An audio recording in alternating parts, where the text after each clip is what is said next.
અરવલ્લીમાં ભિલોડાના વાંદિયોલ ગામના લોકોએ પદયાત્રા કરી વિકાસની માંગણી તેમજ અલગ અલગ 9 મુદ્દાઓને લઈને પદયાત્રા કરી। પોતાની માંગને લઈને ગામના લોકોએ 25 કિલોમીટરની પદયાત્રા કરી। વાંદિયોલથી ભિલોડા તાલુકા પંચાયત સુધી રેલી યોજી અને વાંદિયોલ ગામ સાથે ઓરમાયું વર્તન થતું હોય તેવા પણ આરોપ લગાવ્યા છે। ગામનો વિકાસ નથી થતો, જેથી ગામના લોકોમાં રોષ જોવા મળ્યો। 3000ની વસ્તી ધરાવતા ગામમાં વિકાસ ન થતા લોકો પદયાત્રા કરી।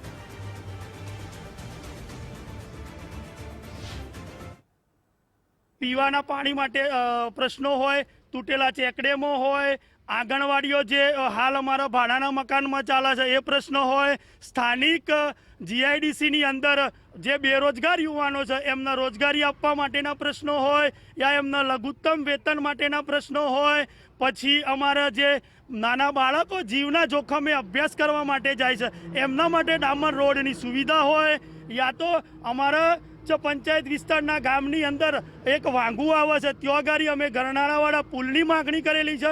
એ પુલની વાત હોય, જેવા કે લોકોના ભૌતિક જરૂરિયાતો માટે જે પણ પ્રશ્ન હોય એ અમે વારંવાર તંત્રમાં લેખિત મૌખિક રજૂઆતો કરીને થાકી ગયા છીએ। અમારા ગામની અંદર એક તો બસ આવતી નથી, બીજી વસ્તુ ઉનાળાના ટાઈમે જે કેનાલમાં પાણી છોડવામાં આવે છે એ અગર અમારા મેસો ડેમની અંદર પાણી છોડવામાં આવે તો ઘણી બધી મુશ્કેલીઓ દૂર થઈ શકે છે, જેમ કે ઢોર ઢાખર છે, ગરીબ વ્યક્તિ થોડો ચારો પણ કરી શકે છે। અને આજે અમે 25 કિલોમીટરની યાત્રા વાંદિયોલ પંચાયતથી લઈ અને તાલુકા પંચાયત ભિલોડા મુકામે જઈ રહે છે એ અમારું કમનસીબ છે, કારણ કે અમારી સાથે ઘણું બધું ઓરમાયું વર્તન કરવામાં આવી રહ્યું છે જેવું દેખાઈ રહ્યું છે। કારણ કે આજે અંગભૂત યોજનાનો લાભ પણ અમારી પંચાયત, ધારો કે 75-76 પંચાયતો તાલુકા પંચાયત ભિલોડામાં આવેલ છે, જેમાં 55 કે 54 પંચાયત SC સમાજની છે, જે દલિત સમાજની જે અંગભૂત યોજનાની જે ગ્રાન્ટો ફાળવવામાં આવતી છે, આજ સુધી અમારી પંચાયતમાં ગ્રાન્ટ ફાળવવામાં આવી નથી।